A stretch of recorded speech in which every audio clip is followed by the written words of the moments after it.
Hello students, good morning, good afternoon, good evening to everyone present on that side. I Vinay again welcome each and everyone on the same platform of the Live Physics VK channel. So students, I hope आप लोग अपने घर में हैं, fit हैं, तंदुरुस्त हैं और आप अपना और अपनी फैमिली का ध्यान रख रहे होंगे. सो स्टूडेंट, जैसा कि हम लोग जानते हैं कि हम presently electricity means class 12th electricity unit पे वर्क कर रहे हैं and we have done up to the combination of cells through the lectures. So after dealing with the lectures, so today I present you the assignment of the part 1 of the electricity up to the combination of cells. Okay, so कुछ questions होंगे, कुछ logicals. So every time हर बार की तरह ऐसे question जो CBSE के हिस्सा रहे हैं, ऐसे क्वेश्चन जो कुछ कॉन्सेप्चुअल बेसिस में होंगे, and along with that at the end of the video हम लोग कुछ और ऐसे क्वेश्चंस को डिस्कस करेंगे जो आप लोगों ने मुझे सेंड किए हैं, मतलब जो आपके डाउट्स और क्वेरीज थे. Okay, so along with that, with the combination of this, let's start with this lecture. इस पे काम करना शुरू कर देते हैं. So as you know that, जैसा कि आप लोग अपनी स्क्रीन पे देख रहे हैं, आज हमारा असाइनमेंट सीबीएसई पार्ट 1 है. Okay, so without not wasting that much time, let's start with the first question of our assignment जो हमारे सामने प्रेजेंट है. So everyone look for this question और try to read out the question along with मी.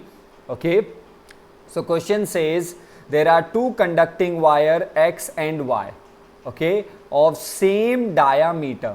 दोनों का diameter same है but material is different, are joined in series across the battery. So कैसे connected हैं? In series. तो कुछ चीजें हमारे पास यहाँ पे जो हमारे पास रेलिवेंट आई है, that relevant point is number 1, diameter is same. So ये हमारे लिए सबसे पहला चीज है, that diameter of wire x is equal to diameter of wire Y. And whenever the diameter is equal, it conclude, ये क्या इंक्लूड करता है कि डायामीटर इक्वल है, इसका मतलब क्रॉस सेक्शन एरिया इक्वल होगा. Means area of wire x is equal to area of wire y. I hope ये वाला पॉइंट आपको क्लियर हुआ. Okay, but different material. So material यहाँ पे डिफरेंट है, मटीरियल का जो नेचर है वो हमें डिफरेंट गिवन है. तो देखेंगे होपफुली आगे इस कॉन्सेप्ट का क्या यूज होने वाला है. They are connected in series, ये आपके लिए सबसे मोस्ट रेलिवेंट पॉइंट है जो आपको आपके क्वेश्चन में फॉरवर्ड जाने के लिए आपको हेल्प करेगा, रास्ता दिखाएगा.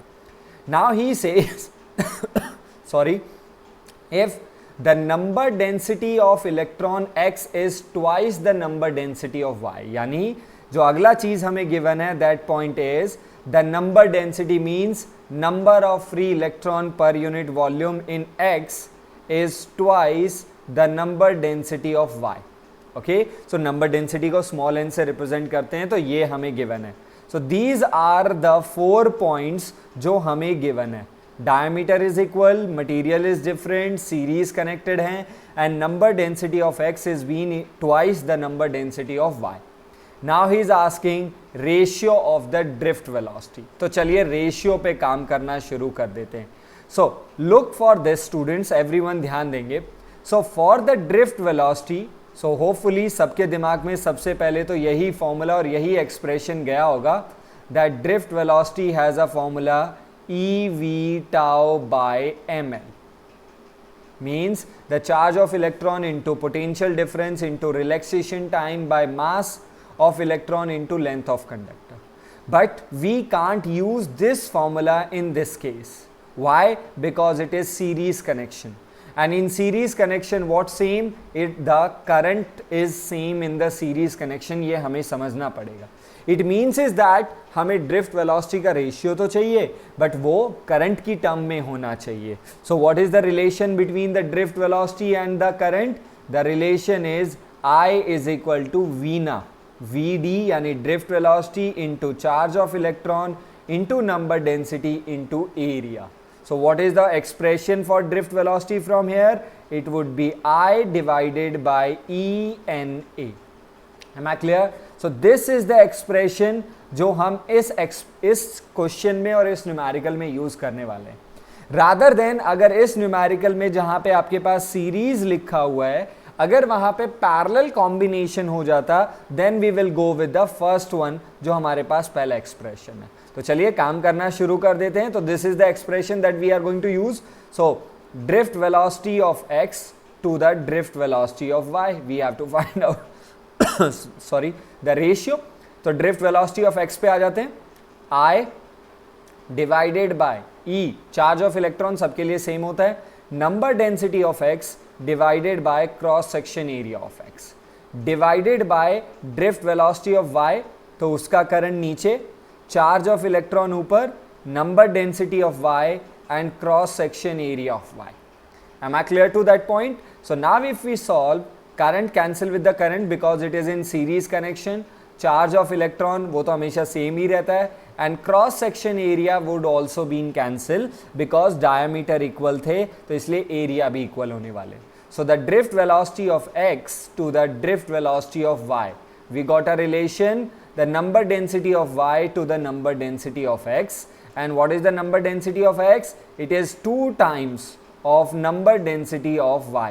वो clearly हमारे पास हमारे क्वेश्चन में मेंशन है. So number density of y cancel. So what is the drift velocity of x ratio to the drift velocity of y? The ratio is 1:2. Am I clear? So our answer is the drift velocity of x element to the drift velocity of y is in the ratio of 1:2. Means which element has a greater drift velocity? The y has a greater drift velocity. वो भी कितना? 2 times of the drift velocity of x. अगर ऐसे बोलना चाहें ऐसे भी, but यहाँ पे क्वेश्चन में क्लियरली और साफ साफ हमसे उसका रेशियो पूछा गया था, तो then we will give just only ratio. We will not indicate कि अच्छा कौन ज़्यादा है कितना ज़्यादा है. हाँ, if the question asks which element or which wire has a greater drift velocity, in that case आपको वो last line ज़रूर लिखना होता. क्लियर है? सो फर्स्ट क्वेश्चन एक सिंपल रेशियो और लॉजिकल बेस है. ये क्वेश्चन रखने का केवल एक ही पर्पस था, that we have to distinguish that which of the drift velocity expression we should go. वैसे तो दोनों फॉर्मूले ही सही हैं, बट किसके साथ जाना चाहिए और किसको कब यूज करना चाहिए. Am I clear to that? Done है? Okay, now we will proceed to the next one. चलिए नेक्स्ट क्वेश्चन पे ध्यान देते हैं. And the next question is that the 2 wires of equal length. चलो भाई ये भी हमें मिल गया. So let's suppose wire, one is copper, another one is manganese. So length of copper is equal to length of manganese. ठीक है, तो length of copper manganese के equal है. Okay, so copper को I will take wire 1 और manganese को मैं wire 2 ले लेता हूँ. ठीक है, तो I will write length of wire 1 is equal to length of wire 2. ये हमें given है. Have same resistance. दोनों का भाई रेजिस्टेंस भी सेम है, तो second given thing is resistance of 1 is equal to resistance of 2. 1 clear है? 1 is copper, 2 is manganese. Now he is asking which one is thicker. Thicker यानी cross section area किसका ज्यादा होगा, डायमीटर किसका ज्यादा होगा. So let's start working on that. तो चलिए दोनों के रेशियो हमारे पास इक्वल हैं, बट फिर भी दोनों के रेशियो को कंपेयर करते हैं. सो रेजिस्टेंस को कंपेयर कर लेते हैं. Okay, so the resistance of wire 1 to the resistance of wire 2, दोनों का रेशियो निकालते हैं. तो रेजिस्टेंस का formula ρ1 L1 by A1, rho L by A, okay, divided by ρ2 L2 by A2. Okay, so when we go with that, resistance of 1 to the resistance of 2 is equal to ρ1 L1 A1, area of 2 goes up divided by ρ2 L2. clear? okay, now अब जो जो चीजें हमारे पास equal है, चलिए उन्हें cancel out कर देते हैं. since resistance are equal, so they will cancel. since length is also equal, they will cancel. so what is the final ratio we have? we have that ρ1 A2 divided by ρ2 A1 is equal to 1. R1 by R2 का ratio 1 आ गया. So we can also conclude one more parameter. देख सकते क्या? That A2 divided by A1 is equal to ρ1 divided by ρ2. So we got a final relation of area in terms of the resistivity हमें मिल गया. Done है? तो अब ध्यान से देखेंगे. Resistivity 1 is copper. कॉपर से तो हम फेमिलियर हैं. So what is copper? Copper क्या है? कॉपर हमारा मेटल है. तो कॉपर तो हमारे लिए मेटल हो गया, ठीक है। But another one is manganin. So I hope most of you have heard this word first time. कुछ लोगों ने ये वर्ड पहली बार ही सुना होगा, कुछ लोगों ने शायद पहले भी सुन रखा होगा। So manganin is a type of alloy. अभी के लिए ऐसे ही बात कर लेते हैं। So copper is representing the metal, okay, and manganin is the alloy. और मैंगनीन अगर एलॉय है तो ये चीज आपको अपने दिमाग में हमेशा याद रखना है, that resistivity of alloy is always been greater than the resistivity of metal। यानी alloys का जो resistivity है वो metal का resistivity से हमेशा greater होगा। तो इसका मतलब हमारे पास alloy कौन है? Number 2। It means resistivity of 2 is greater than the resistivity of which one? 1। यानी second wire means the manganese resistivity is greater than the 1। So if rho 2 is greater than the rho 1, so it implies that A1 is greater than the A2। ये वाला बात clear है आया? So that's why area of 1 is greater than the area of 2, and which is 1? Copper। So which one is thicker means किसका area ज़्यादा? So our final answer is copper is thicker। Okay, ये वाला point clear हुआ? Copper is thicker then what? Manganin. Am I clear with the second question? So I think second question आपके लिए बिल्कुल easy था, कोई problem वाली बात नहीं है, बस एक नोट वाला पॉइंट है जो आप लोगों को समझना पड़ेगा। And that note point is the alloy has greater resistivity as comparison to the metal, और you can say the conductor. Done with that? Okay, now we will proceed to the third question। चलिए एक बार third question को checkout करते हैं। what does this third question has taken for us something? क्या चीज़ ये हमारे पास लेके आया है? so क्या चीज़ हमसे भी ये कैरी आउट करने वाला है? which knowledge he is going to take from us? so he says a resistance R is being connected across a cell of EMF E and internal resistance small r। so we have what? we have a cell, let us make a circuit, cell with the EMF E and internal resistance small r। so ये हमारा cell हो गया भाई। okay, understood? so this is our cell which is being connected across an external resistor capital R। तो ये हमारा external resistor capital R है। okay, so now he says that the potentiometer, okay, वैसे तो अभी ये potentiometer वर्ड नहीं आया है, but let me clear you one more thing। potentiometer is a device which is used to measure the potential difference। so ये हमारे electricity के पार्ट 2 यानी after the combination of cell ये हमारा हिस्सा होने वाला है। So wait for that, but वो आपको यहाँ पे इफेक्ट नहीं करने वाला, बस नेम यूज किया गया है that potentiometer is now measure the potential difference between the terminals of the cell as V। so V stands for voltage difference across the terminal। so what do you call voltage across the terminals? we call that as a terminal potential difference, और terminal potential भी simply बुला सकते हैं। okay, another language और another term में आप इसे ये भी बुला सकते हो, it is the potential across external resistor। तो ये दो पॉइंट आपको समझने पड़ेंगे। V stands for terminal potential, यानी the potential across the terminals of the cell। let's suppose I am drawing with my green pen। मैं यहाँ पे आपको terminals draw करके दिखाता हूँ। let's suppose this is my terminal A and this is my terminal B। so AB के across voltage यही हमारी terminal voltage है, या फिर एक्सटर्नल के अक्रॉस वोल्टेज लगा लीजिए, यही हमारी टर्मिनल वोल्टेज। तो क्योंकि एक्सटर्नल जो कनेक्टेड है, the external resistor which is been connected, it is also connected across the terminal a and b, और वही हमारे सेल के टर्मिनल्स है। तो टर्मिनल वोल्टेज में also called as potential across the external. Now he is asking the expression in terms of EMF, in terms of V and in terms of R। okay, now he is asking the expression for internal resistance। तो चलिए काम करना शुरू करते हैं। तो since we all know that what is the expression for the EMF, it is being V plus I into small r। this is our expression for the EMF in terms of terminal potential, current and internal resistor। but when when the battery is discharging, जब battery आपका discharge हो रहा हो। अगर हमारा battery charge हो रहा होता, if the battery is been charging, then this positive sign will replace with the negative I, यानी पॉजिटिव आई रिप्लेस हो जाता नेगेटिव आई से, अगर चार्जिंग हो रहा होता तो। ये बात याद रखेंगे, ठीक है। बट यहां पे तो ऐसा चार्जिंग का बात नहीं किया गया, तो बाय डिफॉल्ट वो डिस्चार्जिंग ही है। सो ये वाला पॉइंट हो गया। सेकेंड पॉइंट को आप लोग समझेंगे यहां से। The second point is that what is v, terminal potential. और मैंने क्या बताया, it is the potential across external. So potential across external is equal to I into capital R, because I stands for the current which is flowing through the circuit.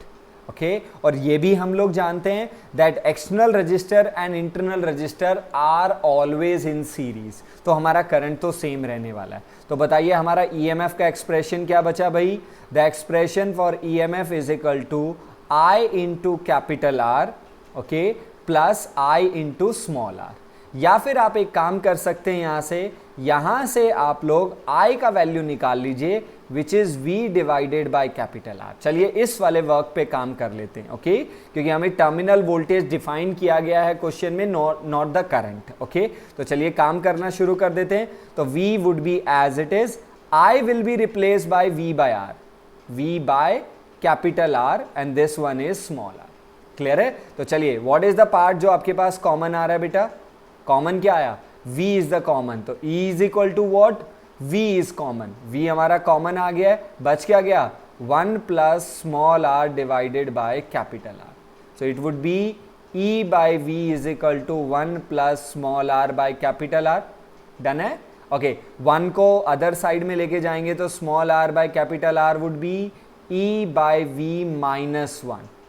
okay, and finally small r is equal to E by V minus 1, but that small r is in the division, now it would be in the multiplication, and this is being the expression for what, internal resistance small r in terms of EMF, in terms of terminal potential and in terms of the external resistors, जिस terms में हमसे last line में पूछा गया है। Okay, that's why हमने current को यहाँ पे एस्टैब्लिश नहीं होने दिया और करंट जहां था वहीं का वहीं रहा। Got that point? Yes. So this is been our relation which indicates what, it relates the indication between how the internal resistance relate with the EMF, terminal voltage and external resistance. Okay, one thing that I want to deal when this question was asked in CBSE के ही हैं बेटा सारे questions, he asked for write the expression। मैंने आपको derive करके दिखा दिया है, but in the board examination he is asking for right, तो आप सिंपली रिटर्न यानी फाइनल एक्सप्रेशन के साथ जा सकते हैं। Am I clear to that? Okay. Now we will proceed to the question number 4, which is language based and logical. He says electron drift in a metal from lower to the higher potential. Does it mean that all the free electrons are moving in a same direction? Means is that कि जब भी हम लोग हमारे किसी भी conductor के and पर टू पोटेंशियल्स प्रोवाइड कराते, means one and is a positive, another one and is a negative, so we treat that positive end as a higher potential and we treat that negative end as a lower potential। ठीक है, ये हमारे दो potential point हो गए। So our electron get start drifted, that start moving, यानी वो drift को इन हिंदी बोले ना थोड़ा थोड़ा खिसकना शुरू कर देता है। जहां पे हमारा इलेक्ट्रॉन अगर पोटेंशियल नहीं प्रोवाइड करवाते तो लेट सपोज उसका पाथ ये होता, imagine that. Okay everyone, so let's suppose it's the path of the electron is that this one would be the path of electron अगर हमारे पास पोटेंशियल नहीं होता। लेट सपोज हमने पोटेंशियल डिफरेंस दे दिया, मतलब वन तरफ नेगेटिव और वन तरफ पॉजिटिव, तो इसका मतलब ये नेगेटिव थोड़ा सा उधर पुश करेगा और पॉजिटिव थोड़ा सा अपनी तरफ अट्रैक्ट करेगा। बट अभी भी आप देख पा रहे हैं इलेक्ट्रॉन का जो मोमेंटम है वो थोड़ा सा इंक्लाइंड है, दिख रहा है? तो बट उसकी वजह से वो तो इंक्लाइंड है मोमेंटम, तो वो तो उसे ड्यू टू इनर्शिया इफेक्ट की वजह से, क्योंकि इलेक्ट्रॉन के पास मास है और वो मोशन में, so due to that inertia of motion and inertia of direction वो कहां जाने की कोशिश करेगा, वो स्ट्रेट जाने की कोशिश करेगा। ऐसे समझ पा रहे हो? बट हमारा जो नेगेटिव एंड है वो और जो पॉजिटिव एंड है और जो हमारी इलेक्ट्रिक फील्ड है जो पॉजिटिव से कहां लगेगी, नेगेटिव लगेगी. An electric field will exert a force Q into E over that electron. ये भी हम जानते हैं इलेक्ट्रोस्टैट से. और हम एक और पॉइंट वेरी मच क्लियर हैं that electric field, in electric field negative charge experience the force. Okay, ये हमारा फोर्स है F is equal to QE. Okay, यहां लिख रहा हूं, ये E नहीं, F is equal to QE है. Okay, that electric field will exert a force. Okay, so that force will be opposite to the direction of electric field over the negative charge. तो ये electron negative है, तो उसकी वजह से जहां पे हमारे इलेक्ट्रॉन का पाथ ये वाला था, अब हमारा इलेक्ट्रॉन थोड़ा सा शिफ्ट हो गया, इंक्लाइंड हो गया. 100% हॉरिजॉन्टल नहीं चलने लगा है, बट हमारा इलेक्ट्रॉन का जो पाथ है वो थोड़ा सा ट्विस्ट हो गया. This is called as drifting. यही हमारा ड्रिफ्टिंग है, शिफ्टिंग होना. तो now he is saying that कि हमने हमारे मेटल या कंडक्टर को पोटेंशियल डिफरेंस प्रोवाइड करवाया, जिसकी वजह से हमारे इलेक्ट्रॉन ड्रिफ्टेड होने लगे. नाउ ही इज आस्किंग क्या सारे इलेक्ट्रॉन एक ही डायरेक्शन में ड्रिफ्टेड होंगे. So this is not a necessary part. तो ये हमें आंसर देना है. That answer is no, it is not necessary. It is not necessary, okay, or it is not mean that all electrons get drifted in same direction. कि सारे electron same direction में drift करें, ये necessary नहीं है.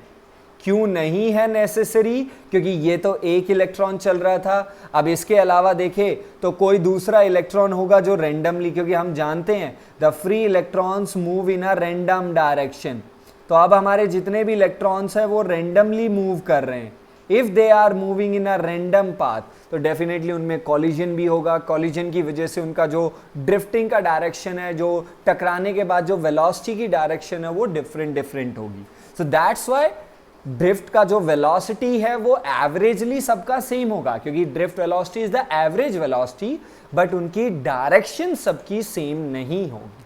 Am I clear to that? So this is your 1 marks question which gives you one hypothetical और एक logical question बताता है कि it is not necessary और it is not mean that कि जब भी हमारे इलेक्ट्रॉन लो पोटेंशियल से हाई पोटेंशियल यानी नेगेटिव टू पॉजिटिव एंड जाते हैं then they would get drift in a same direction. Direction same नहीं होगा. हाँ, सबका जो एवरेज ड्रिफ्ट वेलोसिटी है जो हम जानते हैं vd, ये सबका सेम होगा. एवरेज वेलोसिटी है तो ये सबके लिए एक एवरेज और सेम वेलोसिटी है. Am I clear to the number 4? Okay. Now we will proceed to the number 5 question पे हम लोग आ गए हैं बेटा. Number 5 question asks show the variation of resistivity with temperature of typical semiconductor. So what is the expression for resistivity जो हम लोगों ने derive कर चुके हैं? That would be m by ne square tau. Okay, so this is tau, my mistake. So this is tau, relaxation time. This is the general expression for resistivity. So semiconductor के लिए, for semiconductor, if we increase temperature, अगर हम अपने temperature को बढ़ाते हैं, so number of free electron will also increases. ये बात हमारे याद रखनी है. और कंडक्टर के कंपैरिजन में, वैसे पूछा नहीं गया बट मैं फिर भी बता देता हूं, in the comparison of conductor this parameter in conductor remains the same. Means in the conductors the number density means number of free electron per unit volume same रहते हैं, क्योंकि conductor always forms ionic bond जो stronger है.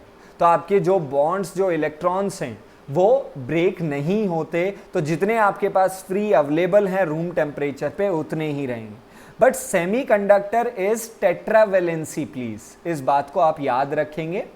जो हमारे semiconductor elements है वो टेट्रावेलेंस है, जैसे कि सिलिकॉन, जर्मेनियम, ये सब. तो tetravalency always forms covalent bond and covalent bond is weaker then ionic bond. I think, है ना?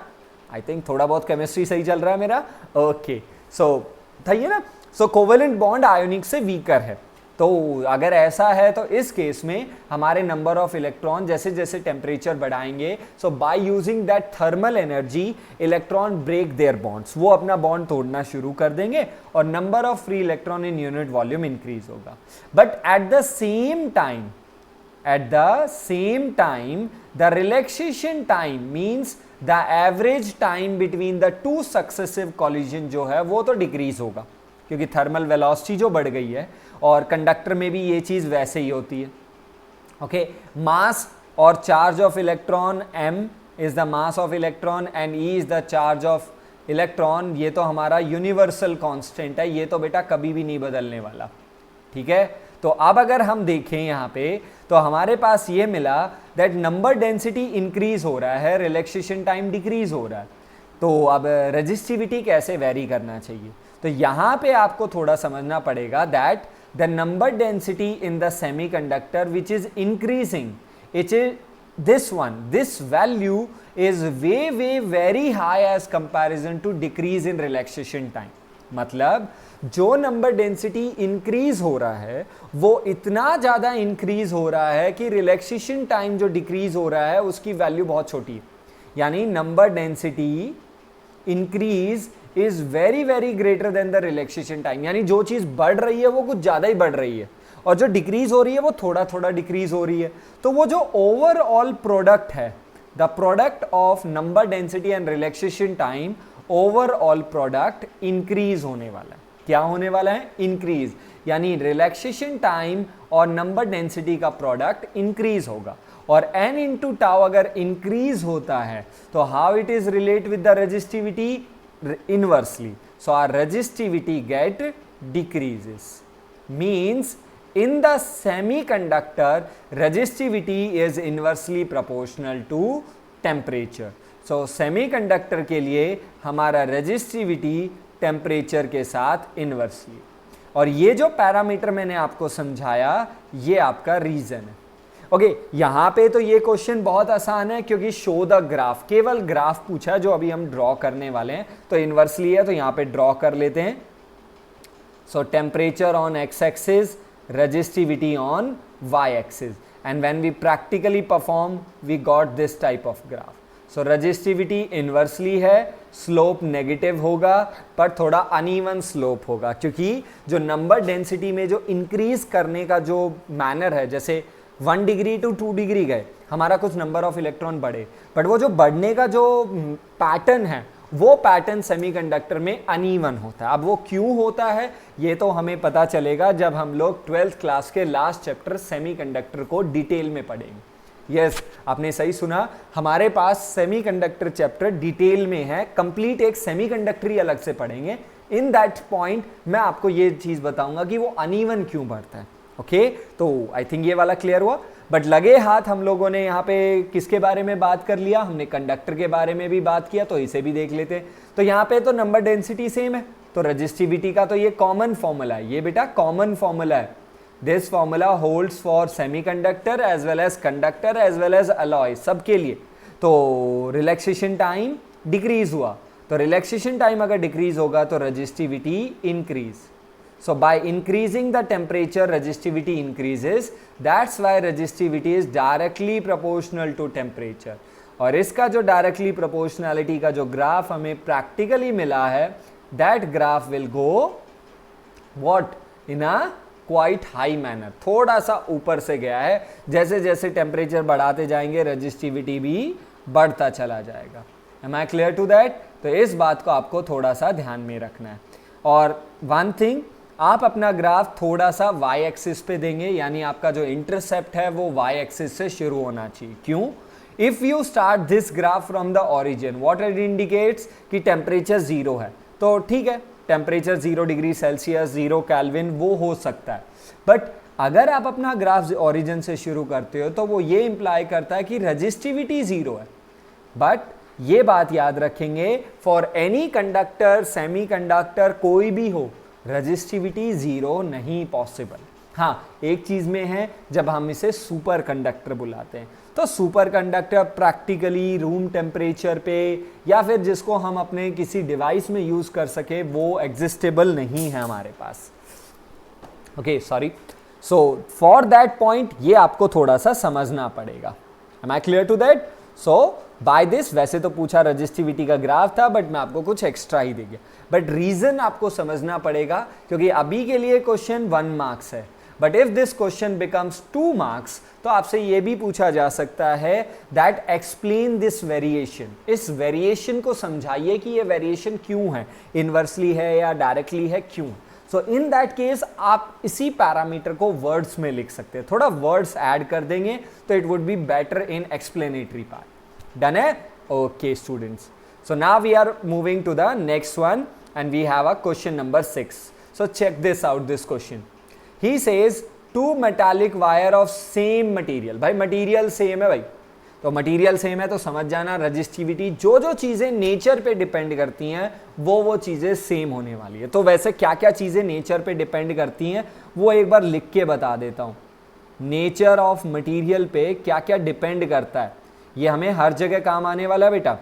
So first thing which depends upon nature of material is resistivity, second thing number density, third relaxation time. ये 3 ऐसी चीजें हैं जो nature of material पे depend करती हैं। हाँ और फैक्टर है, टेम्परेचर पे भी डिपेंड करती हैं, बट नेचर ऑफ मटेरियल एक one of the important factor है। तो when ever the teacher says the nature of material is same, 2 wire एक ही मटेरियल के, तो समझ जाना इन तीनों में से ये तीनों फैक्टर कांस्टेंट है, यानी हमें इन तीनों फैक्टर को कैसे ना कैसे कॉमन में यूज करना पड़ेगा। ठीक है, तो देखेंगे आगे क्या पता चलता है। सेम लेंथ, भाई दोनों वायर का लेंथ सेम है तो length of wire 1 is equal to length of wire 2, but cross section area in 1:2, यानी area of 1 to the area of 2 is equal to 1:2। ये हमें गिवन है। They are connected in parallel. Okay, second part यहां पे नहीं लिखा गया है, let me add that second part and then second part is in series, यानी एक बार दोनों वायर को आपने पैरेलल में कनेक्ट किया और एक बार दोनों वायर को आपने सीरीज में कनेक्ट किया। Now he is asking compare the velocity of electron. Velocity of electron means drift velocity. So compare the drift velocity of electron in 2 wires in both the cases, यानी series और parallel. यानी हमें drift velocity का ratio निकालना है। यानी ये तो हमारे फर्स्ट वाले क्वेश्चन जैसा ही हो गया, बिल्कुल फर्स्ट सेकंड जो हम लोगों ने किया था। इफ वी गो बैक, अगर मैं आपको वापस से लेके जाता हूं तो चेक दिस आउट, तो हमने सबसे पहला क्वेश्चन यही किया था ड्रिफ्ट वेलोसिटी का। डन है? सो वही क्वेश्चन है, बट इस बार गेम दोनों का हो गया। ओके, तो अगर गेम दोनों का है तो हम जल्दी से कर लेते हैं। तो इस बार हमारे पास पहला केस है parallel case. So case number 1 parallel. Sorry. Okay, so in parallel connection what same? Voltage same. It means is that हमें ड्रिफ्ट वेलोसिटी का वो एक्सप्रेशन चाहिए होगा जिसमें वोल्टेज इंक्लूडेड हो। क्यों? क्योंकि if the voltage is included so हम रेशियो में उस वोल्टेज को कैंसिल कर पाएंगे। In the same manner in the second part we have a series, और in series the current is same.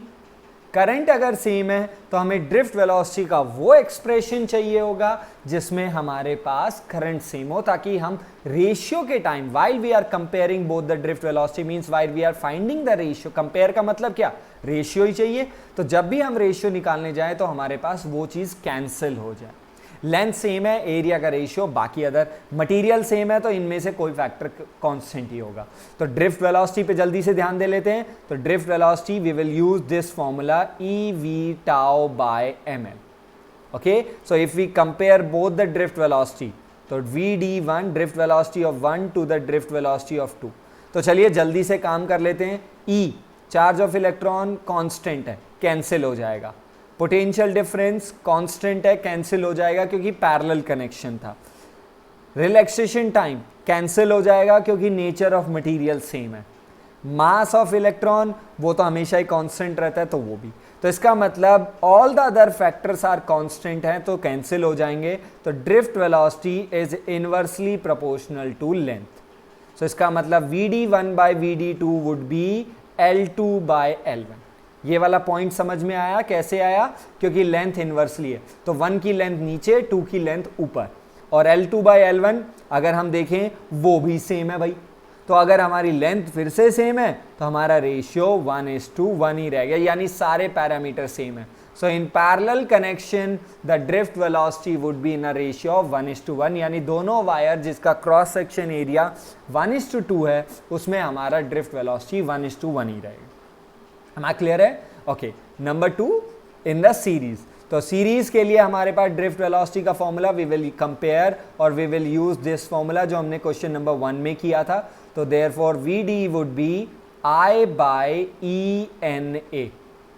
Okay, चलिए काम कर लेते हैं यहाँ पे। So current constant that would be cancel क्योंकि सीरीज कनेक्शन है, charge of electron cancel, number density भी कैंसिल क्योंकि नेचर ऑफ मटेरियल, केवल एरिया बच गया। It means is that drift velocity is inversely proportional to area. Am I clear to that? यानी हमारा drift velocity area के inversely है। तो इसका मतलब drift velocity of 1 to the drift velocity of 2 is A2/A1। and what is A2/A1? A2/A1 is 2/1. Okay, so what is the ratio? The ratio of drift velocity of 1 to the drift velocity of 2, it has been 2:1. Am I clear? So in parallel it is 1:1, but in series it is 2:1. हाँ, एक छोटा सा point शायद किसी student के दिमाग में आ रहा हो that sir why you have taken inversely to length. हाँ, जब हमें मालूम है लेंथ सेम है तो बेटा इस क्वेश्चन में सेम है, बट इन फ्यूचर जब हम और भी असाइनमेंट्स करेंगे और कुछ क्वेश्चन आप लोग देखेंगे वहाँ पे आपको लेंथ का भी रेशियो गिवन हो सकता है। अगर मैं आपको दे देता हूँ the length ratio is means L1/L2 is equal to 1/3, तो अब आपका पैरामीटर बदल जाएगा ना। तो वो हमें समझना है कि लेंथ के साथ ड्रिफ्ट वेलोसिटी कैसे रिलेट है। That with the length it is inversely if potential is same, and with area drift velocity inversely if current is same. ये चीज मैं आपको हमेशा से 11th क्लास से सिखाता आया हूँ। When we want to find out कि कंपैरिजन कैसे है, डायरेक्टली या इनवर्सली, तो रेस्ट ऑफ पैरामीटर सेम होने चाहिए। और वो कंडीशन क्या हो वो आपको दिख गई है कि करंट सेम कब है या फिर वोल्टेज सेम कब है। Am I clear to that? I hope question number 6 ने आपको क्वेश्चन नंबर 1 का थोड़ा सा और एडवांस फॉर्म और एडिशनल पॉइंट दिया होगा। डन है? Okay, now proceed to the 7th question जो हमारे पास अवेलेबल है। सो 7th क्वेश्चन सेज दैट कि हमारे पास he says a wire of 15 ohm. So let's suppose we have wire AB and this wire is of 15 ohm. It gradually stretch to the double of its length. तो इसे stretch कर दिया गया है। Stretch means length is being double, but जब आप किसी भी चीज को stretch करेंगे तो उसका एरिया भी हाफ हो जाएगा। So it means is that during stretching, मैंने आपको lectures में सिखाया था और अभी भी बता देता हूँ, whenever it is being stretched, during the stretch, the new resistance would be n square times of the original resistance. n means the times जितनी बार stretch किया गया है। तो यहाँ पे जो stretching है that stretching would be twice. that stretching जो यहाँ पे है वो twice है। तो our new resistance would be how much? twice square of r, which means 4 times of original, और original कितना था 15। so our new resistance would be 4 times of 15 which would be 60 ohm. Am I clear to that? Okay, तो ये वाला point हमारा clear हो गया है दैट हमारा जो न्यू रेजिस्टेंस है वो 60 ओम हो गया। Now he says it is cut into 2 equal parts. चलिए इसे 2 पार्ट्स में कट कर देते हैं। So let us been cut into 2 equal parts. भाई ये कट हो गया तो 2 इक्वल पार्ट, वो भी स्ट्रेच करने के बाद। तो स्ट्रेच करने के बाद अगर इसे 2 इक्वल पार्ट्स में करते हैं तो 1 part with the 30, another part with also with the 30, and these part are connected in parallel. तो चलिए दोनों को पैरेलल में लगा देते हैं। सो फर्स्ट 30 को ऊपर लगा दिया एज अ रेजिस्टेंस, सेकेंड 30 नीचे लगा दिया as a resistance, and they are connected with what 3 volt battery. Clearly mention है they are connected with 3 volt battery. Find the current draw from the battery. तो I think ये आसान है, आप आराम से कर सकते हैं। तो what would be our net resistance since it is been parallel. तो हमारा जो नेट रेजिस्टेंस होगा वो क्या होगा दोनों का reciprocal sum. Okay, reciprocal sum means 1/r plus 1/r, but दोनों इक्वल हैं तो इट वुड बी हाफ हो जाने वाला है, सो इट वुड बी 15 ओम। आप चाहें तो रेसिप्रोकल करके ऐड करके देख सकते हैं। So this is our new resistance RP in parallel. So what has been the current drawn? The current is equal to V/R, so 3/R, which is been 15. So 3 5s are 15, which would be 0.2 ampere. So what has been the current drawn from the battery? The current drawn from the battery would be 0.2 ampere. Am I clear to that? So stretching भी हो गया, parallel connection भी हो गया और Ohm's law। तो यानी ये छोटे छोटे पार्टिकल्स का एक कॉम्बिनेशन फॉर्म है। Am I clear to that? 7th easy था? Okay, now he is asking, और we have a question number 8 जो हमारे पास यहाँ पे अवेलेबल है, जिसे हम लोग चेकआउट करते हैं। So question number 8 says a cell of EMF E with internal resistance small r is connected across variable resistor capital R. Okay, show the variation of terminal voltage versus current. तो terminal voltage versus current का plotting करना है और उससे हम EMF और internal resistance कैसे निकाल सकते हैं। तो थोड़ा क्विक करता हूं क्योंकि लेक्चर्स में हमने इसका बात किया था। So EMF relate with the terminal voltage, E is equal to V plus IR। तो हमें V वर्सेस I का प्लॉटिंग चाहिए, तो V is equal to E minus IR, और I can say V is equal to minus R into I plus of E। Is that okay कि मैंने इसको इस तरीके से कैसे कन्वर्ट किया? हो गया कन्वर्जन। तो हमें चाहिए V वर्सेस I की plotting. This is V and this is I। So if I compare with this equation y is equal to mx plus c, so it is relevantly comparing with this equation. ये इस equation के साथ relevantly compare हो रहा है that on the y axis हमारे पास terminal voltage है, on the x axis हमारे पास करंट है, हमारा इंटरसेप्ट प्लस ऑफ EMF है। यानी y और x स्ट्रेट लाइन को ओबे करेगा, और अगर स्ट्रेट लाइन ओबे करता है तो हमारे पास यहाँ पे जो स्लोप दिख रहा है that slope is negative of r, यानी हमारा जो स्लोप है वो नेगेटिव है। तो यानी हमारा जो ग्राफ है वो डाउनवर्ड में जाएगा, बट स्लोप जो है वो स्मॉल r है। Small r is what? Internal resistance, जो कि एक कांस्टेंट वैल्यू है। तो इसका मतलब ये हुआ कि हमारा स्लोप नेगेटिव तो है बट कांस्टेंट स्लोप है, यानी हमारा जो लाइन है वो स्ट्रेट ही चलेगा बट नेगेटिव स्लोप में चलेगा। ये पहला पॉइंट है। दूसरा पॉइंट इंटरसेप्ट, हमारा इंटरसेप्ट कितना आया? प्लस ई, यानी इंटरसेप्ट मतलब जहां से ग्राफ शुरू होने वाला है। तो हमारा ग्राफ कहां से स्टार्ट होगा? हमारा ग्राफ स्टार्ट होगा प्लस ई से। प्लस ई माने हमारा ग्राफ शुरू होगा y एक्सिस में के प्लस से, तो y एक्सिस में प्लस से शुरू होगा, और जहां से शुरू होगा वो हमारी e की वैल्यू होगी, यानी y एक्सिस में पॉजिटिव। तो ऑन द y एक्सिस हमारे पास टर्मिनल वोल्टेज है, ऑन द x एक्सिस हमारे पास करंट है। अब हमारा ग्राफ जो होने वाला है वो विद द नेगेटिव स्लोप जाएगा। So the slope is minus r। So this is the graph, this is the value, or you can say this is the variation of terminal voltage versus current. Now in the second thing he is asked that by this plot हम EMF और internal कैसे निकाल सकते हैं। तो EMF हम कैसे निकालेंगे? This intercept will give the value। ये जो intercept है ये हमें उसकी वैल्यू देगा। हमने कुछ क्वेश्चंस, और एक क्वेश्चन मैंने आपको लेक्चर में भी करवाया था। For example let suppose we have terminal voltage versus I। अगर मैं एक एग्जाम्पल लेता हूँ and the graph is been like that, okay, तो हमारे पास यहाँ पे लिखा हुआ है 6 volt and this is 2 ampere. If I ask you what is the EMF of this cell, अगर मैं आपसे पूछूं in this example what is the EMF, तो EMF की वैल्यू ये इंटरसेप्ट देता है, और इंटरसेप्ट कितना है? 6 वोल्ट। ये हमें मिल गया। अगर हमें इस ग्राफ का स्लोप चाहिए, क्या चाहिए? स्लोप चाहिए, तो हम उसका इंटरनल निकाल सकते हैं। तो हम यहाँ से इसका tan थीटा निकाल लेंगे। So tan theta slope देगा, tan theta is perpendicular by this, so 6 by 2 which gives the 3 ohm. Okay, magnitude value चाहिए तो हमें वो मैग्नीट्यूड मिल जाएगा क्योंकि रेजिस्टेंस नेगेटिव नहीं हो सकता। It means the slope will give you the value of internal resistance and intercept will give the value of EMF. सो इस तरीके से हम इस प्लॉटिंग को भी कर सकते हैं और इस प्लॉटिंग से हम ईएमएफ और इंटरनल भी निकाल सकते हैं और इस प्लॉटिंग से बेटा न्यूमेरिकल भी आते हैं हमारे पास, जैसे कि मैंने आपको कॉर्नर में एग्जाम्पल में दिया हुआ है। Am I clear? तो ये न्यूमेरिकल आपको अपने पास रखना है और इसकी प्रैक्टिस भी रखनी है। क्लियर है? Now we are proceed to the question number 9 जो डायरेक्ट स्ट्रेट फॉरवर्ड है और आसान है। एक बार इस क्वेश्चन को देखेंगे please everyone. So we have a question number 9 जो हमारे पास यहाँ पे प्रेजेंट है। Question number 9 says estimate the average drift speed of the conductor electron of a copper wire with cross section area.